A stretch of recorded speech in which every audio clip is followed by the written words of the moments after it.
Karmelo Anthony, accused killer of Austin Metcalf, was just indicted by a grand jury of first-degree murder.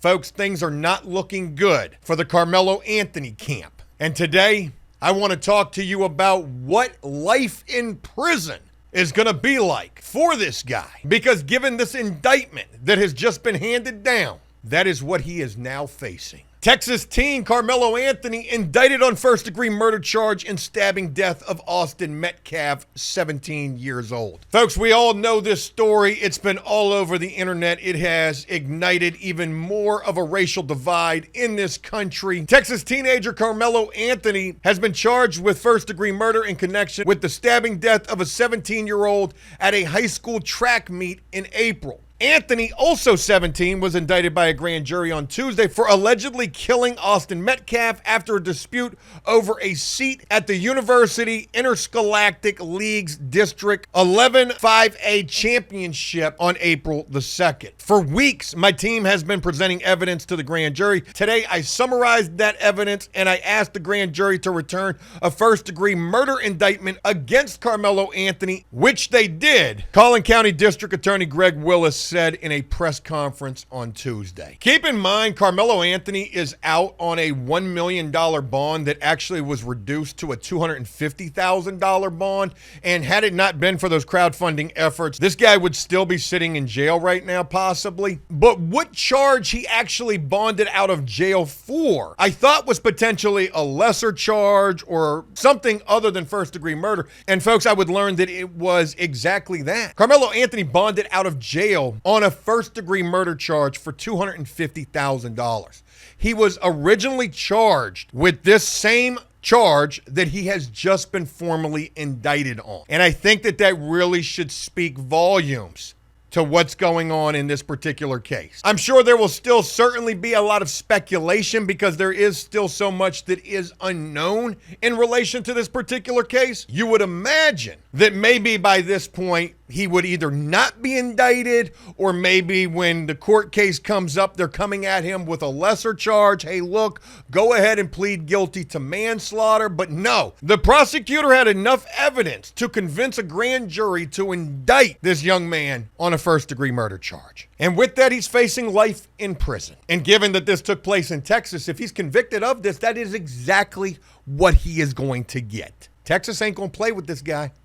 Texas don't play with anybody. The case drew outrage after Anthony was freed on a $250,000 bond after the alleged stabbing, living it up with his family in a $900,000 home in a luxurious gated community in Rich Woods of Frisco, Texas, where rent is estimated at $3,500 a month. That's it? That's actually really not even that bad for a $900,000 house, but it's definitely the optics.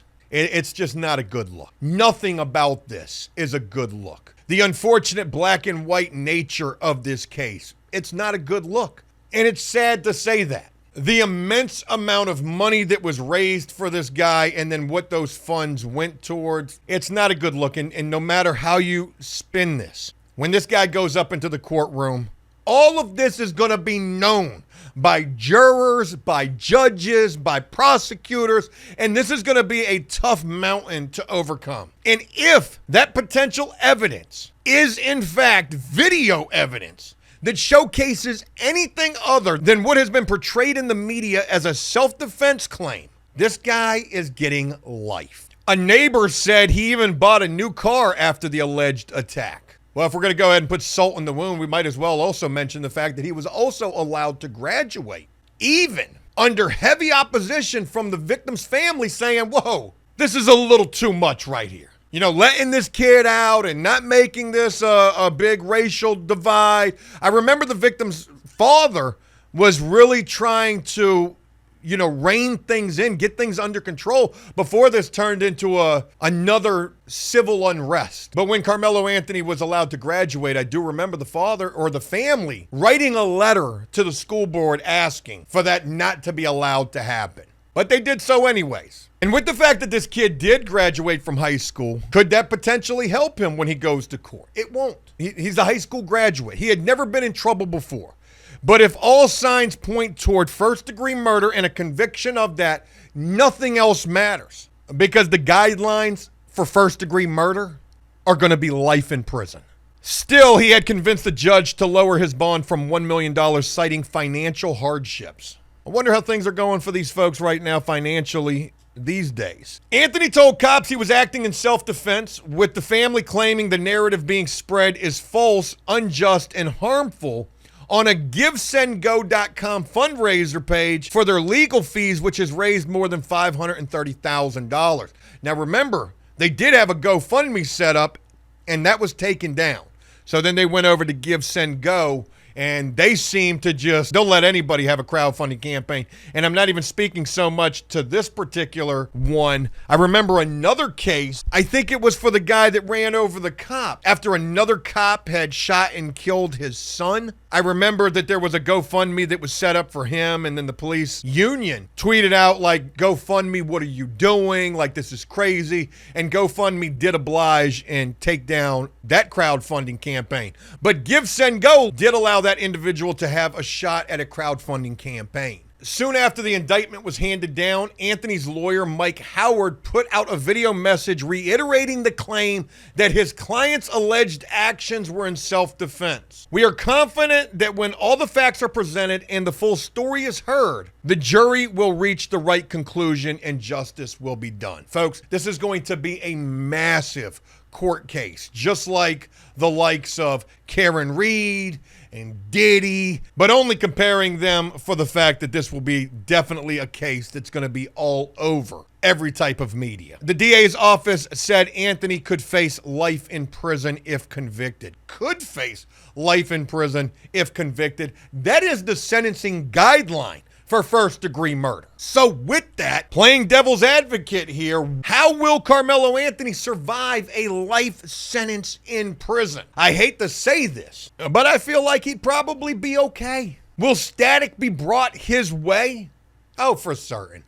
But for certain, he will be protected. There's no doubt in my mind to that. And hey, I hate to say it like this because this is going to sound absolutely horrendous, but he's already proven that he's not going to shy away from potential violence. He's already poked up one individual, sadly enough, and they lost their life. Maybe he'll have a little prison nickname when he gets there. Trying to think of something that could potentially be, but I'm not trying to make a bunch of jokes about this situation. This is a very serious case that is about to play out in front of the nation whenever it does go to trial.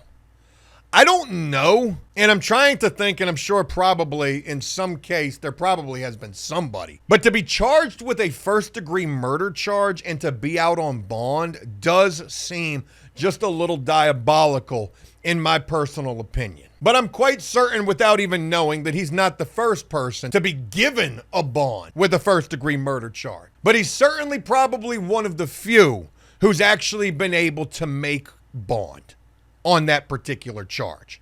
How will Karmelo Anthony survive a life sentence in prison? By having to find his way and adapt. I'm quite certain there's going to be individuals, or better yet gangs, who want to take this young man up under their wing, protect him even. He might have to pay for that. And it might not even really come across as extortion. Hey, you can get down with us, but there's an HOA around here. You know, you got to pay your dues type-ish. The final thought that I want to leave you with in relation to how Karmelo Anthony could potentially survive a life sentence is this. He may not.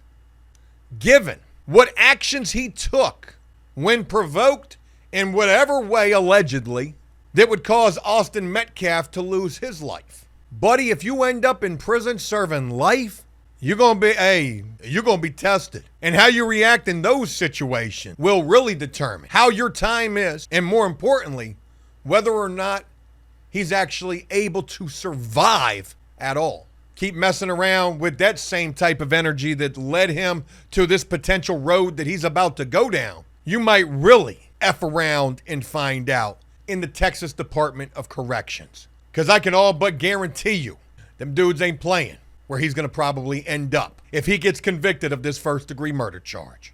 Folks, that's all that I've got in relation to this. Just wanted to bring this to you. I'm going to be monitoring this situation closely and bringing you the very latest. And I'm going to be curious, as I'm sure all of you are, how things are going to unravel when this case actually does get underway. With that, I hope that you found some interest in this video. And if you did so, please leave a like and a comment on this, letting me know exactly what you thought. And if you find yourself new here on After Prison Show, enjoying this content, but not yet subscribed to this channel, please consider doing so and turning on bell notifications so that you never miss an upload from us. It would surely be appreciated and go a long ways to helping to support this channel. As always, until next time, enjoy life, the free world. Never take a moment for granted and make the most of every day. Peace!